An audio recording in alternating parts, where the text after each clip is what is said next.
This is the Escape Podcast for Star Wars The Old Republic. This week, we are live from Ossus on the PTS, and we're going to do a tour of the planet and a first look at some of the dailies that are currently active. This broadcast astromech over here is EPC 265. And playing alongside me is Seema. Hi, Seema. How's it going? It's going great. We are on the planet Ossus, so we're taking a look at that, which is fun. That means we both spent some time downloading the client again and getting our characters transferred over, which worked really great. I mean, no problems. And yeah, we're going to take a look at this. As to what's been going on this week, I can't believe, well, I should be able to believe it. It happens every year, but I can't believe we're already in November. Even though spent so much time and effort thinking about Halloween, which is at the end of October, November always surprises me, and it did this year too. So 2018 is really, really zooming along. It did seem to come fast. I don't know why it seemed that way, but yeah, it got to... Even just Halloween showed up, and I was like, oh, well, guess I'm not putting out any decorations. Yeah, I literally did the thing where you go to the store on the day of Halloween looking for candy. I had my Amazon Fresh that set me up, so I had my candy delivered. There you go. Well, you don't live in... I live in a barren world where there is no Amazon Fresh. That is terrible. Yeah. So we're recording on a Thursday night this week, which means we just finished with our ops team, which is pretty fun. We went and spent some time in Veteran Dread Palace, which we hadn't done veteran mode anything in a while because we've been doing a lot of conquest stuff. And it was a little bit of a eye-opener, I would say. So we played in there for a while, and then we went and killed Eyeless also on veteran mode. We used the tank ping pong method, which was fun for me. I like watching him go run back and forth. I'm continuing to level Seema Zing, who is my Inquisitor from the storyline that we did here on the show. And I'm leveling her via various conquest activities, meaning, you know, heroics and rampages and anything that sort of combines and works for both. And I've been running around with experience boost on, and yeah, so she'll soon be 70. And also for conquest this week, I've been doing a lot of artifice crafting. I haven't really crafted too much in any of the other things. It's just like I'm so low on all my artifice supplies that I could probably craft 24/7, making components on my artificer to get ready for making more hologons of strategy and crystal capacitors. Is that what they're called? The other one? But anyway, yes. So that's what I've been doing this week. How about you, Max? You know, on that crafting, you may want to wait till it's a conquest crafting week and make all the components then and level yourself up, and because you'll at least get, you know, once you get the tick for creating 50 of anything as you're leveling up, and then I mean, it is kind of a crafting week. Oh, is it this week? Well, there you go. Yeah, because war supplies are infinite.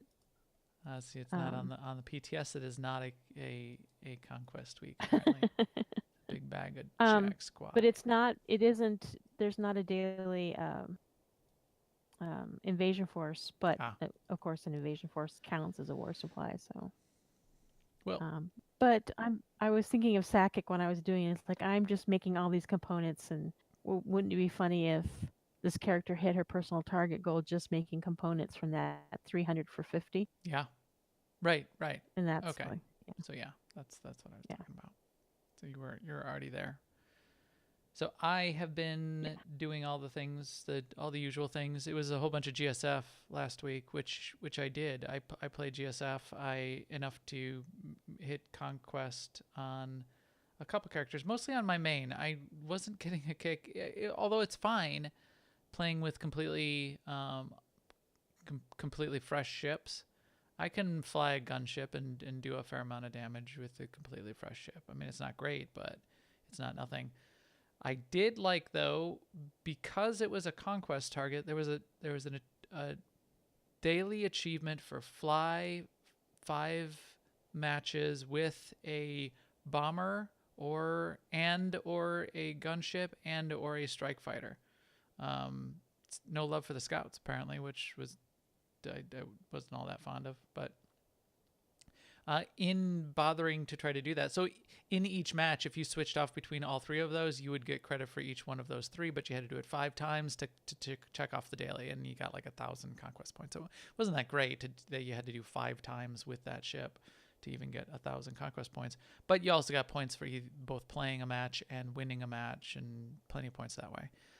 However, because Strike Fighter was on the list, I really have not flown a Strike Fighter since, in the past couple of years. Since launch, I flew them a little bit and have not flown them at all. So I looked up, I think I looked on Volk. Volk had some GSF build guidance for Strike Fighters. I had plenty of fleet requisition and ship requisition, so I was able to basically completely customize and master the ship once I figure out what I wanted to do. So I did that for a Strike Fighter and flew a Strike Fighter around. I'm not great at it yet, but I'm pretty good, and they're pretty powerful.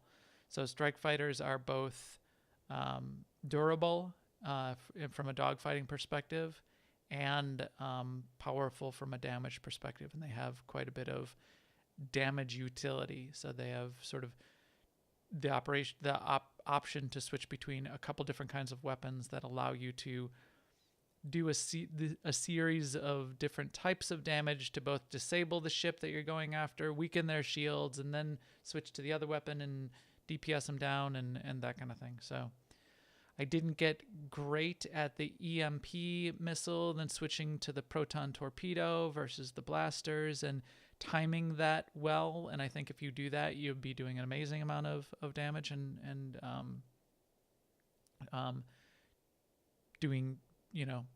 doing interesting things in the match. But I was able to still get a kick out of playing them, and I think I will play them more as a result. So I did learn to strike. Bomber's still my favorite, though, especially if I'm just doing some casual, because I can do a lot of damage. I'm very sturdy, and most of the time what I'll do is I'll go and lock down a node if it's not a deathmatch match. If it's the satellites match, then I'll just go and lock down a node, and as long as I clear everybody off of it and do my job, then I'll just park myself under the node, and then I can just relax a little bit, and I don't have to be like spazzing out, flying all around, dogfighting constantly, and I get a whole bunch of medals for defending and that kind of thing. Anyways, I also did a little bit of crafting. I started making, I say a little bit, but I think it was 50 million credits worth of crafting over the course of the past week of making some augments.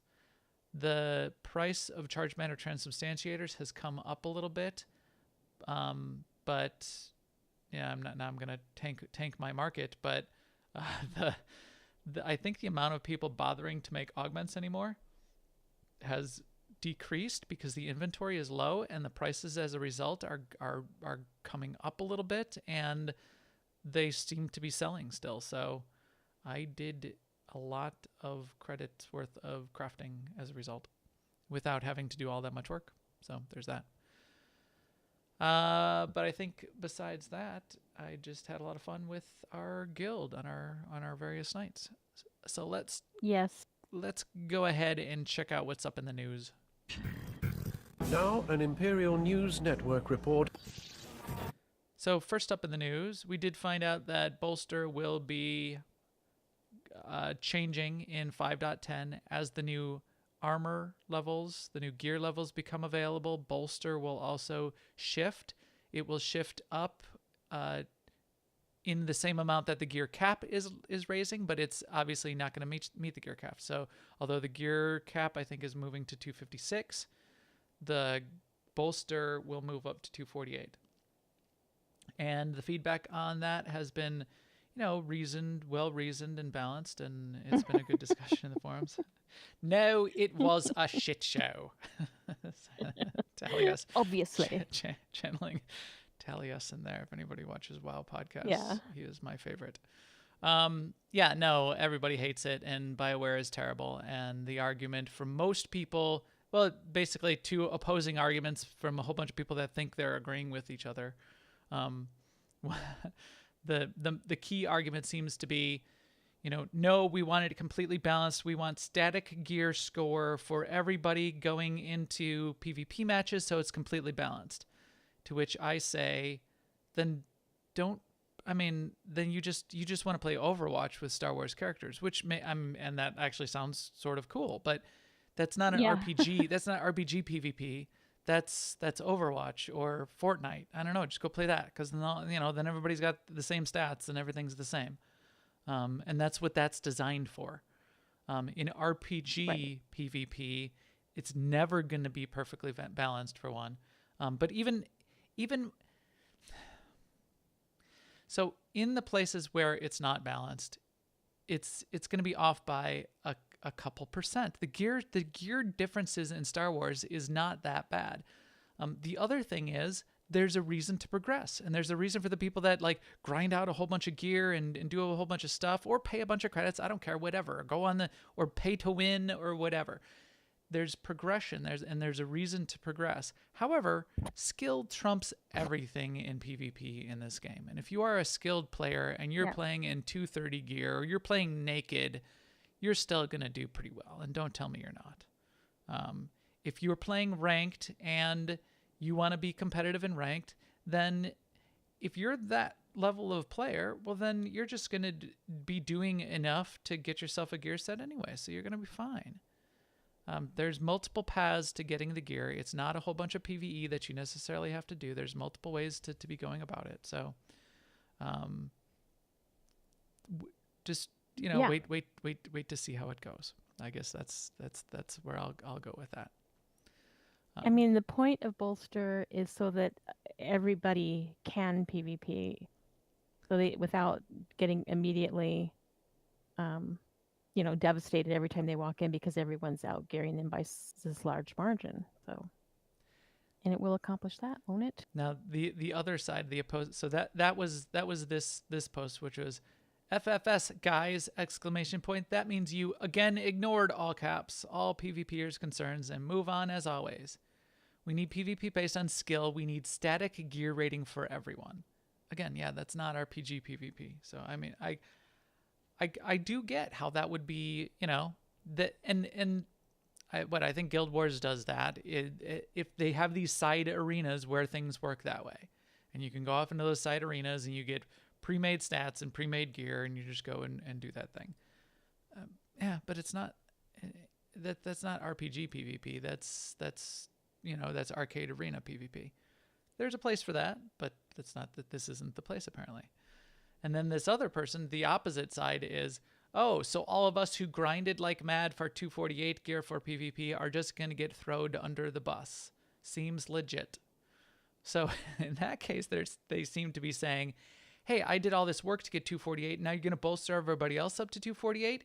I want everybody else to be lower. Which is the opposite argument of the previous post and the prevailing attitude. So no matter what they do, not everybody's going to be happy. Which is another thing that happens in RPGs all the time, is that there's a gear reset. Yeah, and level caps raise up, and I spent all this time getting to level 65, and now you raise the cap to 70. Rage quit. Okay, well then why are you playing an RPG? Don't play an RPG. Just go. Overwatch is really good. Go play Overwatch. Go play League of Legends. Go play Heroes of the Storm. It's, it's a different thing. RPG is really fun in a lot of ways, because then you do get the opportunity to feel like there's progression and go get all that new gear and have a reason besides just, I'm going to play the match over and over and over again because that's fun. There's also the progression alongside it. So that's what it is. Anyway, I think I've beat that point into the ground. I think I understand your point of view.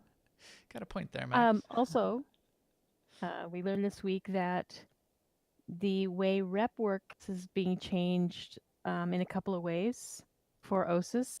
One is that the rep tokens will be dropping more and much more available. However, they will have each rep token will be worth less rep.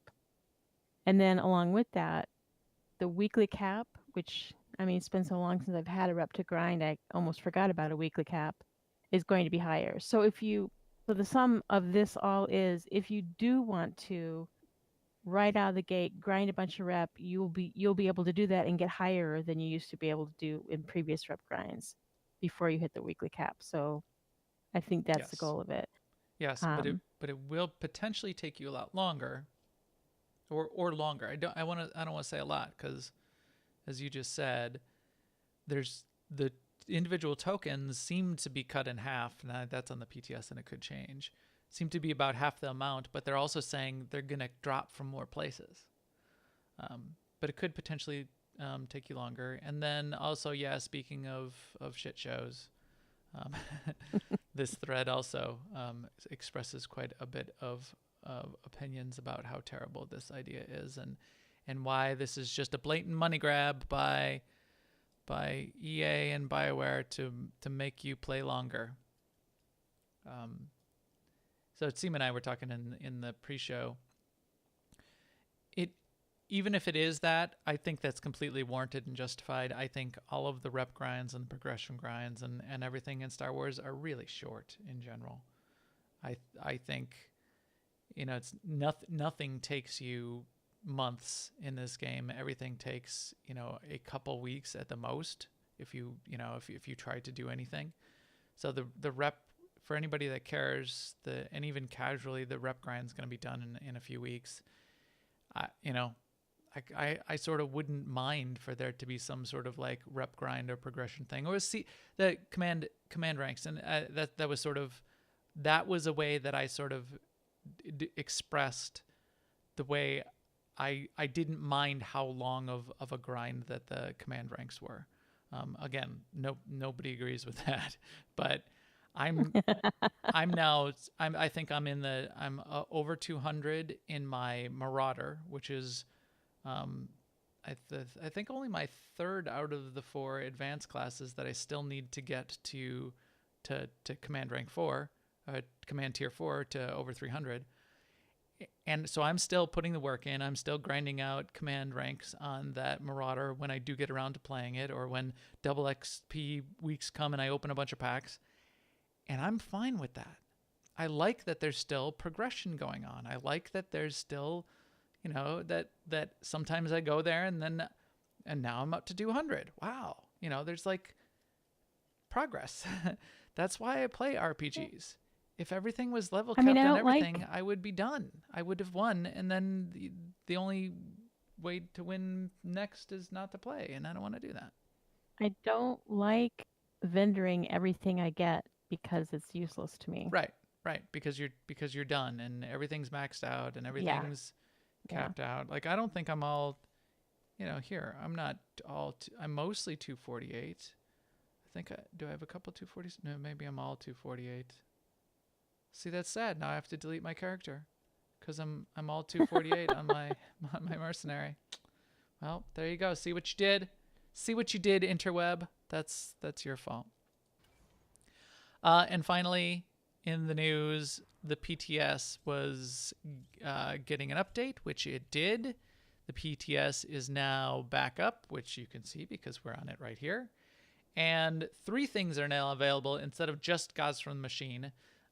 Gods from the Machine is definitely available, and there's a whole bunch of continued tuning of the fights, especially in Veteran and Master Mode, that you can go check out, specifically on Tithe Master Mode updates and Avela and Esni Master Mode updates. Definitely go and check that out, and put a note out in the test forums and let Matt Pusevich know if you're going to be taking a solid group in there to do some significant amount of farming of Gods from the Machine, because that's useful information to him, and he from time to time may even join you to come check it out.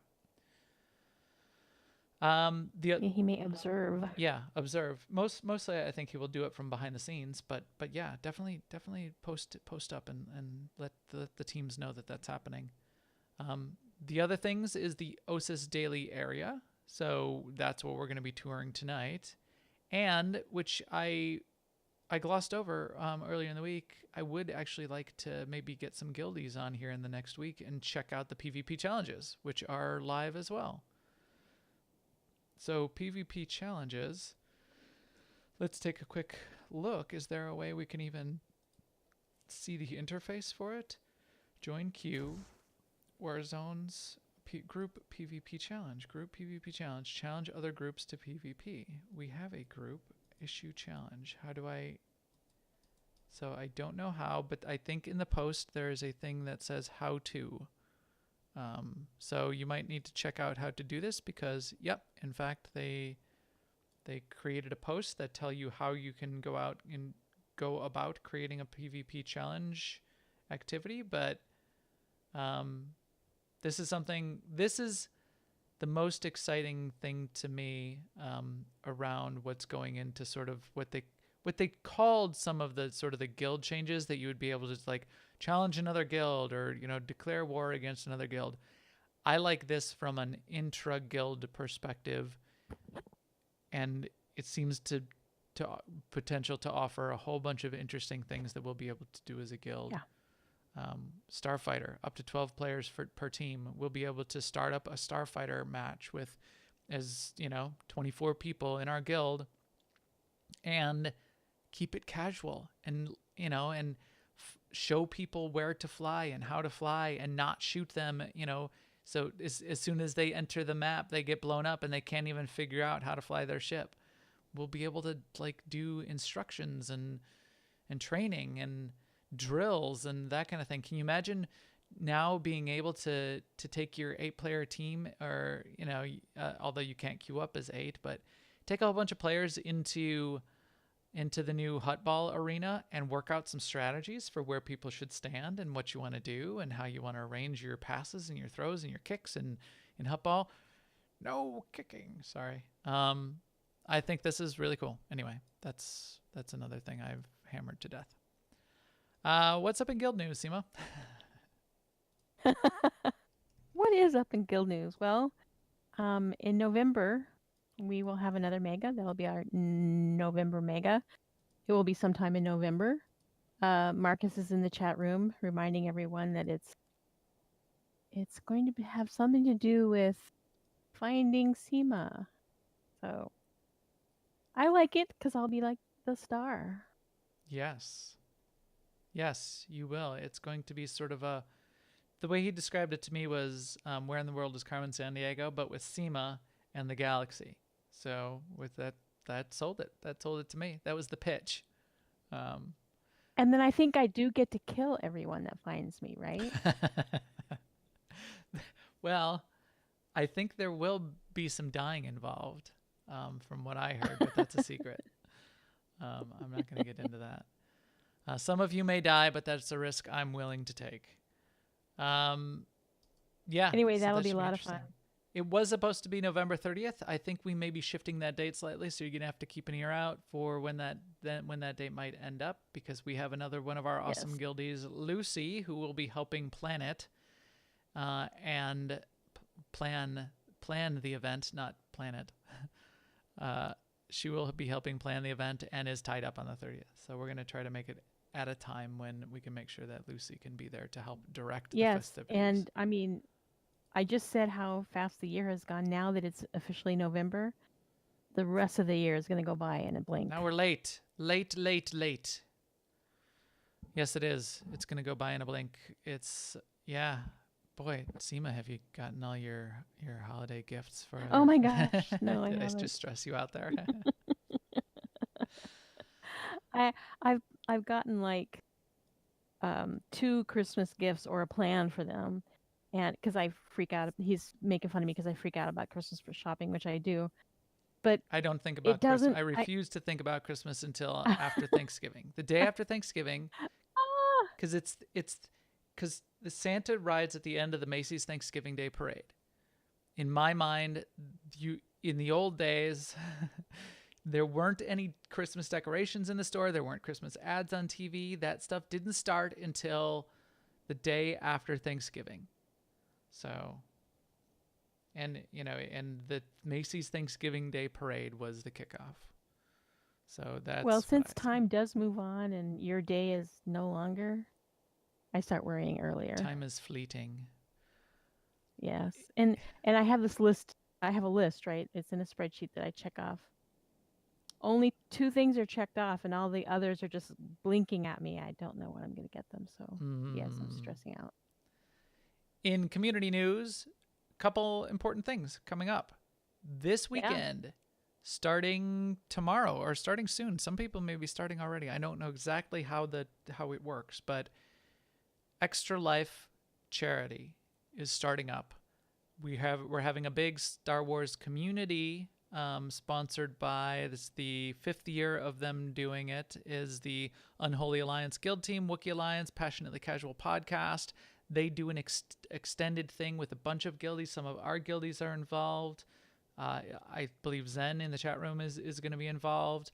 I am going to be involved. I'm going to be in one of their sort of sideshow fun time events on Saturday afternoon around 4 p.m. Central, I believe. Seema was reminding me of the time this week. I think some of the BioWare employees might be involved. I think I heard some interesting things might be happening from that perspective. So support those streamers. Support the Extra Life charity marathons. I think we have guildies like Corey in our guild is going to be doing a 24-hour marathon just himself. Look If for you're those not familiar posted and support those people. Yeah, Seema? Yes, because I was just going to say, if you're not familiar with Extra Life, it's a very highly rated charity, which means that it's well audited, that the money that they raise, a very high percentage of it goes to where they say it's going. And you can find, and it's basically in support of children's hospitals, but if you go there and donate, you can direct your donation to your local children's hospital if that's your desire. Or a children's hospital that you have a special connection to because someone in your family has used it or lives nearby or whatever. It doesn't go into this big mythical bucket in the sky. You can direct it if you want to. So it's a great charity. Yeah, absolutely. I mean, that and then the fact that it's the gaming community coming together to do a thing like this is a really cool part of it as well. So that's one. What else is coming up from the community in November, Seema? Less lofty, but just as exciting. SWTOR Unite, which is the event that Marcus and Dr. SWTOR put together, which is a group of podcasters where we're going to go and beat our head against gods from the machine, and that's coming up. It should be a very 16-person run. It should be all the podcasters from all the podcasts, pretty much, except the people that won't be able to make it. And it'll be a first shot at getting sort of the greater community content creators and contributors together. This round is just the podcasters. That's sort of where they started. Because I think because Dr. SWTOR and Marcus have been on almost all, if not all of the podcasts as guests, and they have their own podcasts. But yeah, it should be fun. I'm looking forward to it. So that's coming up in a couple weeks. I forgot, but I think it's 2 weeks. I think that one's in 2 weeks. So, and finally, shout out to the chat room. Great to see everybody in there. Yeah. Thank you for helping us get set up. Thank you for all that you do to contribute to the show. That makes a big deal for us. We've been doing this show for 5 years now. 4 years, 5 years? I think 5 years now. You guys keep it fresh for us, so thank you. Yeah, exactly. We do it for that. We do it for the guild. So yes, definitely thank you. I've been thinking about that lately. We used to do it without a chat room. We used to not do it live. And this is, I think, a big reason why we're still continuing to do it.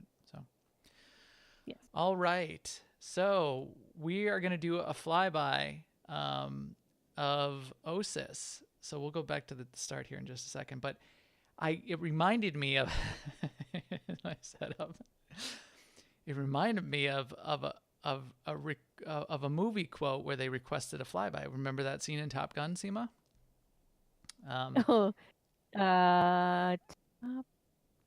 the Top Gun, Val Kilmer movie, right?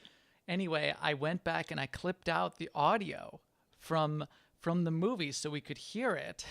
We could remember the original audio to hear what it sounded like. Do you want to hear it, Seema? Do you want to hear what the original audio is like? All right, here we go. Let's hear it. Here we go.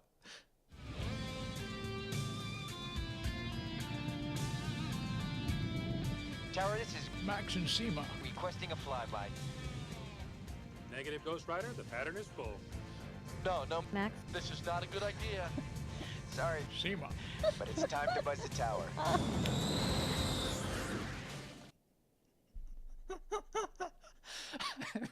I like how it's Sean Connery that says SEMA. I can only do Sean Connery's voice when I do any kind of impression for anything. Oh, I made that like yesterday, and I had to keep it a secret because I wanted to play it on the show, and I was so amused with myself holding that back until now. So we're gonna play it one more time because it's so amusing to me, but it cracked me up. So I thought it was hilarious. Ready? Here we go.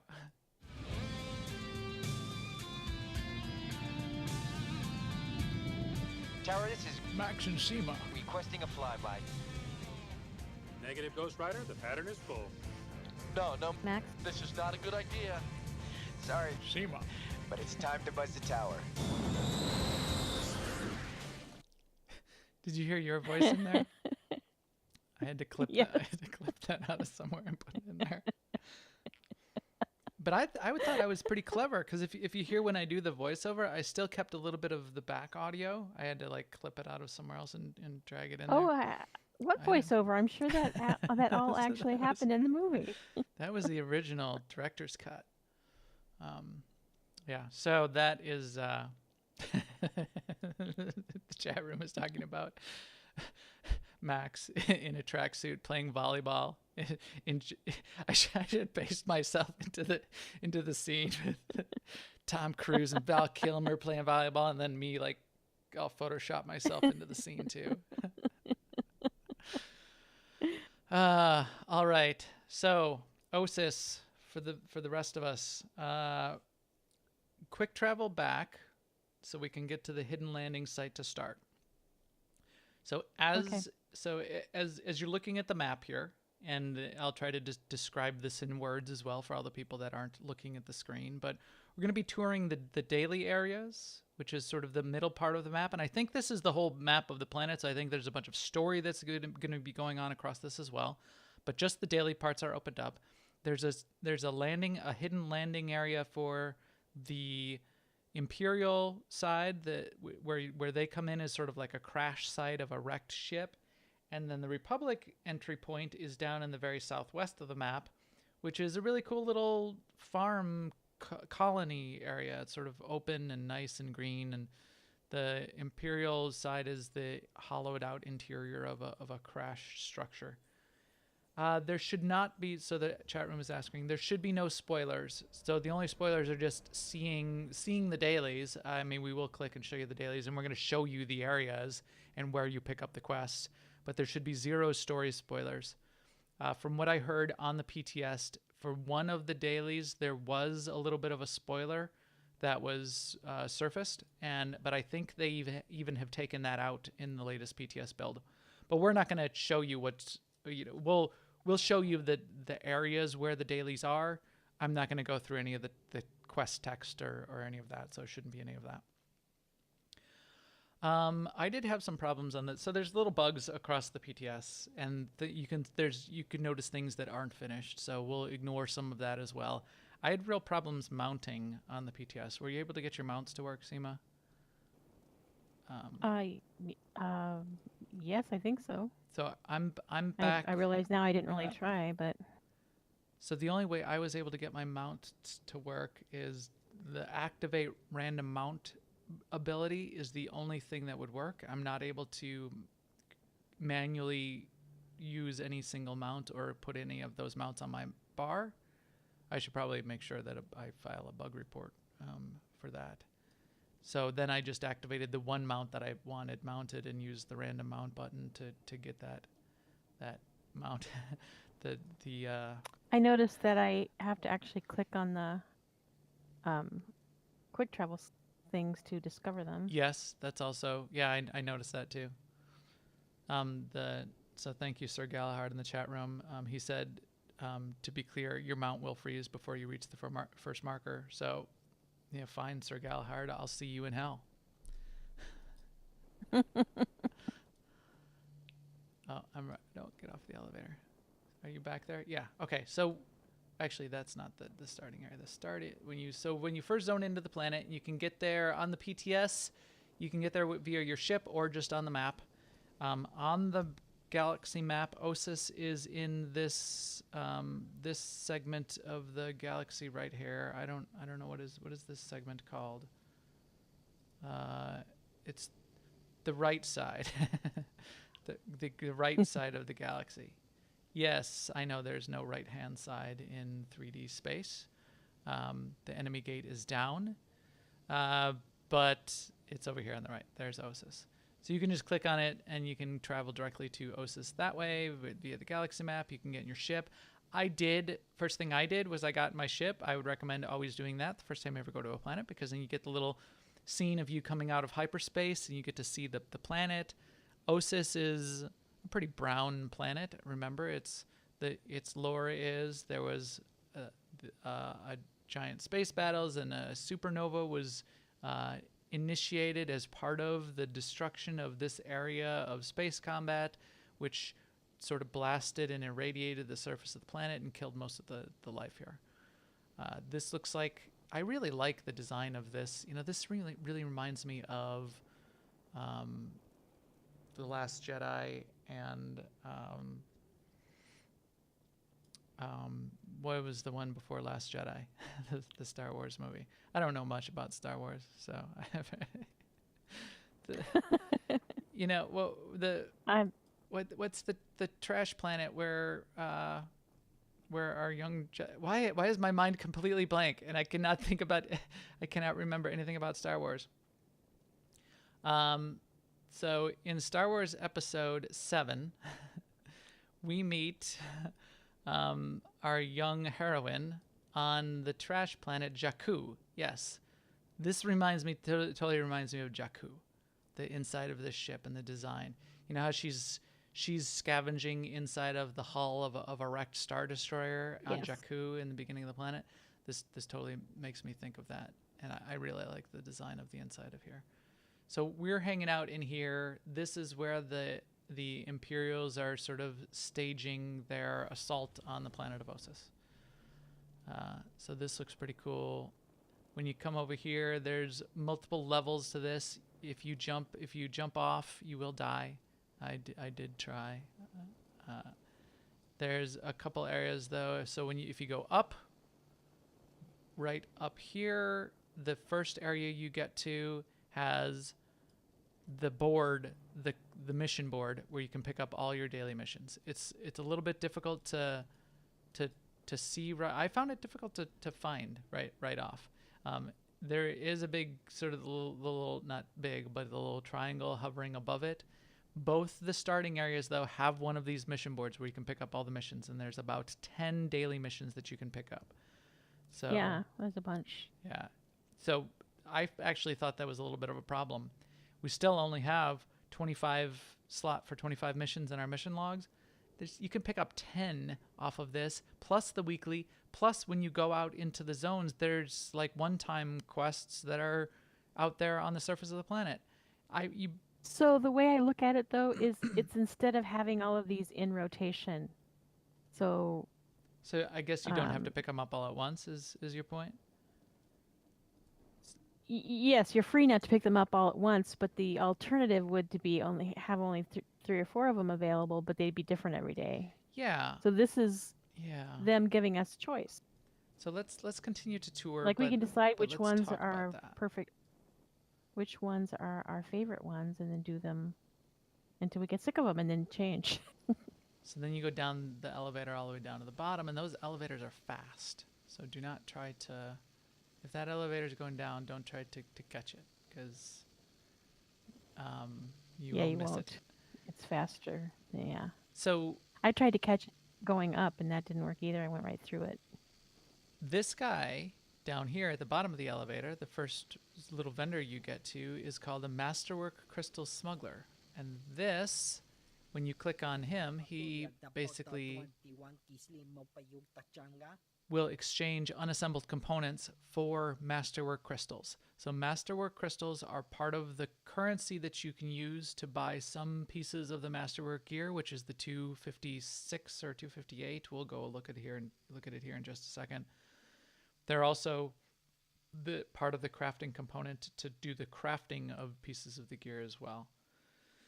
So what I also noticed is when you exchange unassembled components, the first time you exchange unassembled components, and again, these numbers may change, but the first time I exchanged unassembled components, it was 500 unassembled components for one Masterwork crystal, and you need between 2 and 5 Masterwork crystals to buy different pieces of gear. The second time I tried to exchange, it said, you've done this recently. Now the exchange rate is 1,000 unassembled components for a Masterwork crystal. Do you want to exchange them, or do you want to come back later when the price goes back down? So I know they talked about that, but here's how that manifests in the game by this vendor and exchanging those unassembled components for crystals. So there are those people who, didn't think things were grindy enough. Yeah. Yeah, there you go. That'll be nice and grindy. But I think it needs to be gated in some way. What I wouldn't want is, and it's completely like the quest. It's all our options. We don't have to I still think get the same helm twice. I still think there will be people out there that have 100,000 unassembled components are going to be able to, if they want, to turn them all in and get a whole bunch of gear right away. And that that's their prerogative, and they did all that work to get 100,000 unassembled components. That's fine. I don't have a problem with that. Now, yes, but the first couple weeks when you get into PvP with them and it's you against them, and they will be slightly more geared than you, slightly. Oh well, then that gives you incentive to progress your character. Anyway, I already beat that into the ground. So here's a couple of the vendors. The Masterwork vendor on the left. So this is where you can exchange Masterwork crystals for the 258 legendary gear. So I noticed in this vendor is all of the gear pieces tuned to my spec. So you can see it for all the specs. You could see it for all the classes. But these are all, but no weapons. So everything except the weapons is what the main hand, offhand stuff. It does look like the relics, the implants, the earpieces, and then all of the main gear pieces with set bonuses on it. But not weapons on this vendor. And I did not find 258 weapons anywhere. So either they're not in yet, or they're not putting them in. There are 252 weapons are in on the second vendor, and they're only costing 2 Masterwork crystals each, but not 258 Masterwork weapons that I could find. So just to be clear on that for the chat room, the 258 legendary gear is between 4 and 5 Masterwork crystals for any of the pieces. Everything is 4 crystals except for chest piece, helm, and legs. Those 3 are 5 Masterwork crystals. And then the 252 relics, I don't know why they added relics in here, but one of each of the main kinds of relics and main hand, offhand are available on the 252 gear vendor for 2 Masterwork crystals each. So day 1 for 500 and then 1,000, assuming the rates all stay the same, 500 and then 1,000 unassembled components, you can get yourself a 252 main hand weapon. And then another 2,000 and you could get your offhand weapon, because that's the 4 crystals. I may end up doing that. I believe I have over 4,000 unassembled components. I may save them, and if all of these prices are still the same, I may just right out of the gate get myself some 252 weapons. That's not 258, though. I do want to find out where the 258 come from, if they're only crafted or they only drop from some combination of crafted versus dropping from Master Mode, Gods from the Machine. That would be a long time before I got those, so then maybe I will go ahead and get the 252. Otherwise, if there's some easier path to 258, I may wait and get the 258. They got a bunch of the crafting trainers down here. Oh, I imagine that's because you'll be able to learn. Oh, and they're all on here. Here's all the recipes. So all the schematics for the 258 gear is on here. So here, I guess I'm an armor mech. I will learn this. You have learned this schematic. Let's take a look at what that schematic looks like. Darth Hexid, what if you made me some adaptive armor? Masterwork Ancient Combat Medics Body Armor. It requires 9 ancient tomes, which are an exotic crafting material and can be bought and sold on the Galactic Trade Market. 10 Superior Resource Matrix. Oh, there's a use for these. I have Oh my big gosh. stack of strategic Superior Resource Matrix. 28 Charged Matter Transubstantiators. Wow. That's a lot. Wow, I'm sort of speechless over that. 28 charge matter transubs. Maybe that's why nobody's making augments. Yikes. At the current market prices, those cost about each Over 30 million. 1.5 million for a charge matter transub. So so yeah, that figures out to about 42 million credits just for that part of this. And then there's the Ancient Tomes and the Forgotten Strand components, which are the things that drop from Master Mode Gods from the Machine. This is going to be at least 50 million is what these will be selling for if anyone does end up trying to sell them on the GTN. And remember, if you crit on a armor piece, you get an augment slot on it. You don't get 2. Wow. At least 50 million these will be going for. If not, probably double that because of these components and the rarity of bothering to try to make it. So 100 million for one armor piece? Yikes. Wow. Okay. Let's do a quick. Let's get out to the planet because it's getting late. Okay, go. Go. So we go back up the elevator, and then back up the other side, right above where the mission board is. And it's different on the Republic side. The Republic side is a little more spread out in sort of the farm that they have there.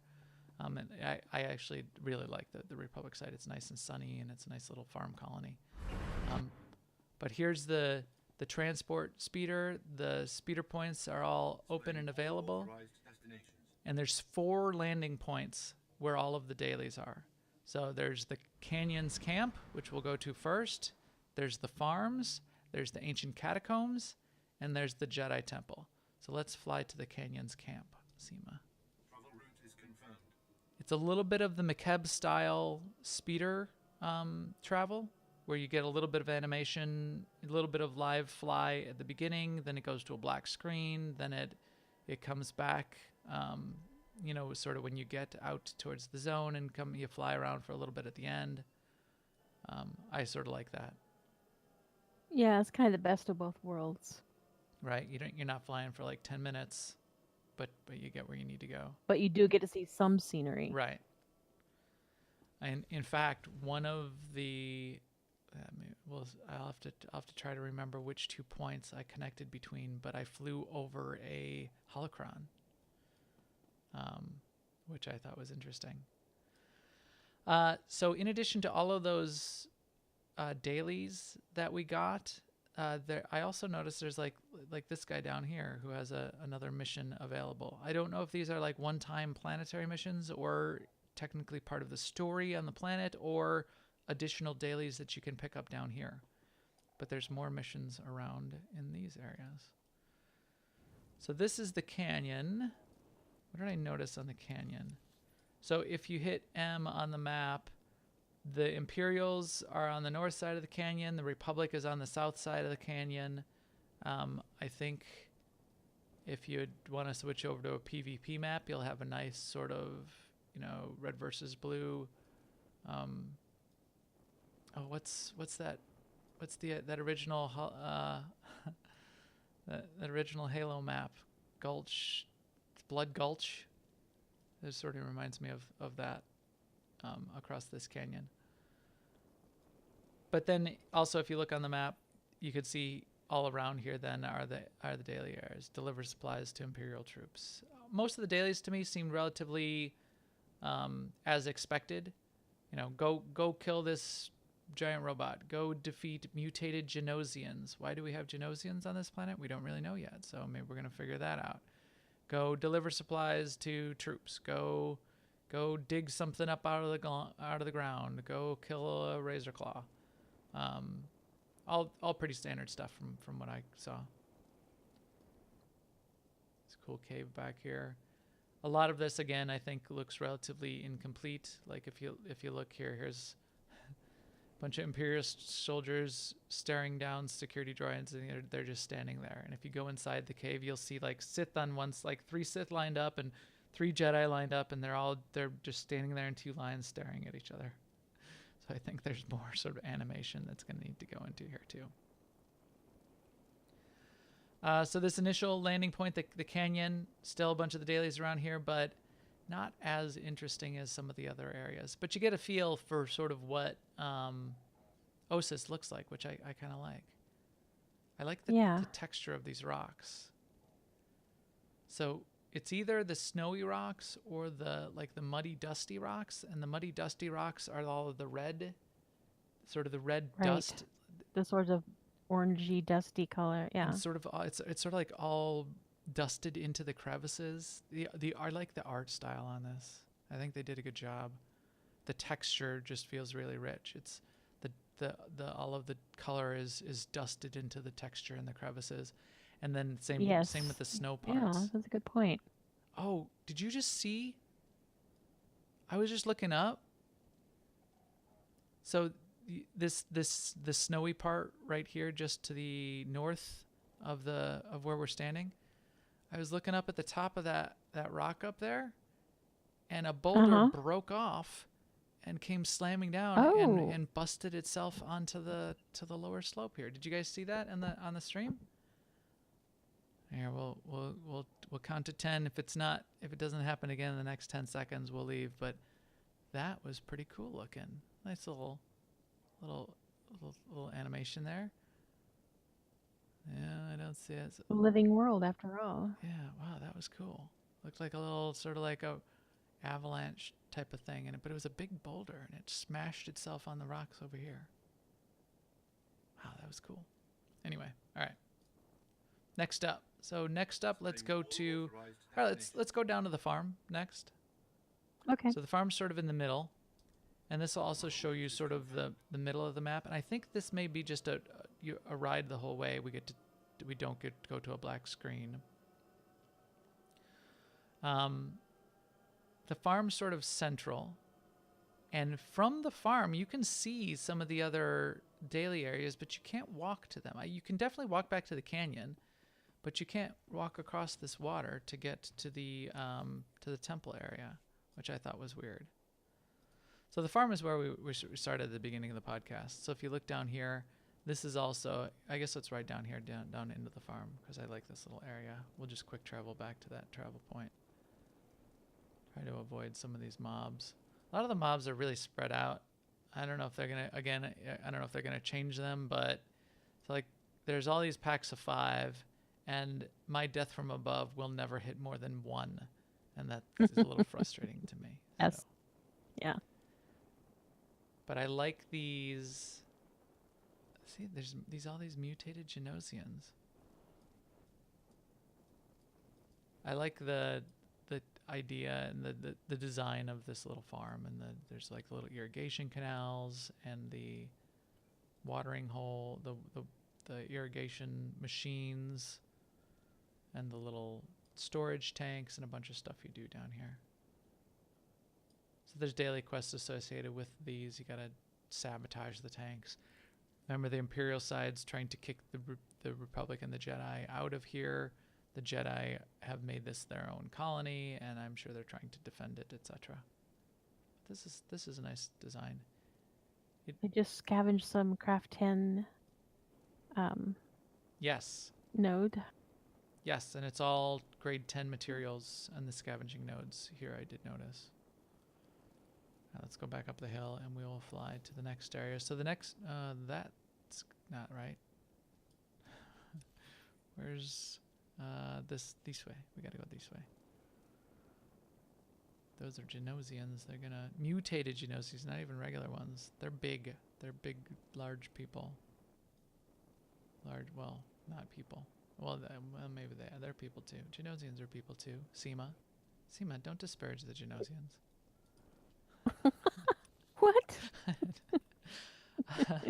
Let's go to the Jedi Temple.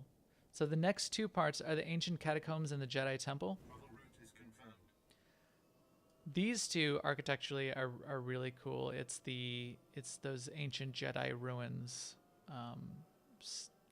areas. You saw in a They little bit of hinted the, at early on. yeah, Yeah. you saw a little bit of the art. Oh, we did go to a black screen because you cannot cross this water, which is weird.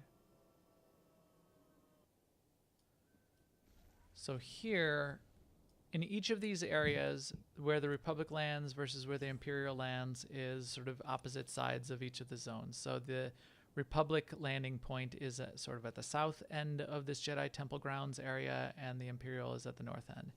And then everyone meets in the middle to go into the Jedi Temple ruins, which is around the corner here and looks really cool.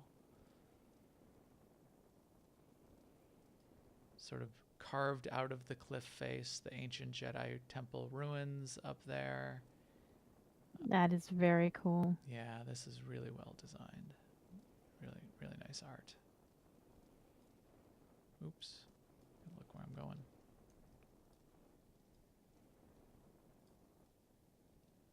Yeah, I like this. So I think they did a nice job with the art in this whole place. I was a little bit afraid to be, with the talk of, here's another dead wiped out planet. Is that really going to be compelling or interesting? But it is. Like Ziost is a dead wiped out planet and is relatively uninteresting. I mean, there's barely any even mobs there or anything. But this, I do like the architecture and the design and the ruins and that kind of thing. And there's the daily areas inside of here too. You got to go inside the temple and you got to, wind your way through and go dig up some rocks and stuff like that. I imagine there's probably more stuff that goes on in there. In fact, I did see some of the red walls that will be quest areas where I'm sure you could zone in there and something happens, and that kind of thing as well. You killing a Jedi? Yes, I wanted to shoot something. That's allowed. She's shooting Jedi. Shay Vizsla. Yelling. All right, and now let's quick travel. Well, you probably don't have that quick travel point. Let's ride back to the flight point. It's just around the corner here anyway. And now when we travel, so we'll see when we take the speeder. I want you to keep your eyes open, Seema, when we take the speeder to the next to the Okay, catacombs. I'll try to keep my eyes I open. know you close your eyes when you ride speeders because it's scary. But Yes. keep your eyes open. Don't you dare close your eyes. That's my excuse my Aladdin there. And I think we might pass over one of the datacrons. Did I say holocron, datacron? I forgot whatever they are, but Travel route is confirmed. datacron. I like that giant hand coming out of the water. It did not look very easy to get to. Let me put it that way. When I saw this datacron, was it? Okay, look up on top of this. It was on top of one. There it is. Right on top. Oh, of that. yeah. Did you see it? Yep. Glowing up there on top of that broken cliff area. Didn't look easy to Yep. get to. I could not see an obvious way to get to it. So we'll have to figure out what those are going to be like. Was there, how many did they say there was going to be? I think Three? 3. And 2 world bosses? I also did not see the world bosses. Or where they were. So this is the ancient catacombs again, which has the has a cool look of ruins, and it's got this really nice waterfall, water feature in between, in the middle. As you Oh, go that does down look there. nice. Again, it's well done. And the catacombs area looks pretty interesting. Hit M on the map. Again, you can see the kinds of things. It's, you know, go here, kill this, shoot some things, pick up some things, retrieve some data pads, kill some monsters, etc., etc.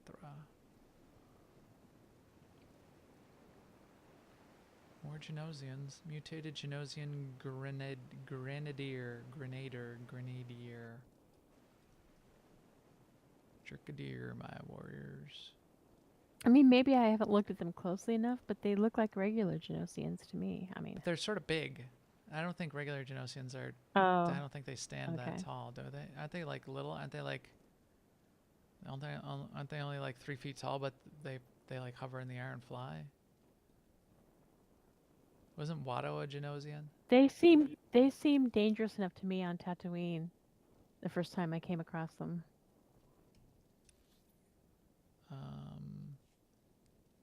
So this is the catacombs. I don't see a way into the catacombs though. They're too ancient. You can't go in them. Yeah, no, I don't see an entrance to the catacombs. Oh, my seeker droid your seeker droid detects something in this area. Huh. Didn't they? Well, they did say. They did say that. Remember that time I There'd be laughed seeker really droid. loud? Yeah, I do remember that time. Where is my seeker droid? Is in my mission items? Mission items. Seeker droid. All right, seeker droid, game on. Hello, gonk droid.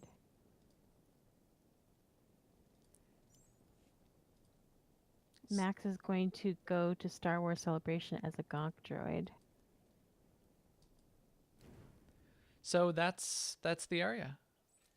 As I said, I'm not going to switch over to a Republic character to show it now because I think we're about out of time. But the Republic, the last Republic starting area that we haven't seen yet is just down here at the bottom. It looks a lot like the farm looked that we just visited, in a good way. I like this little area. And then all of the same things that we had in the Imperial base in terms of the mission board and the same kinds of vendors and all of that kind of thing is down there in like little buildings in that farm colony at the landing point for the Republic side.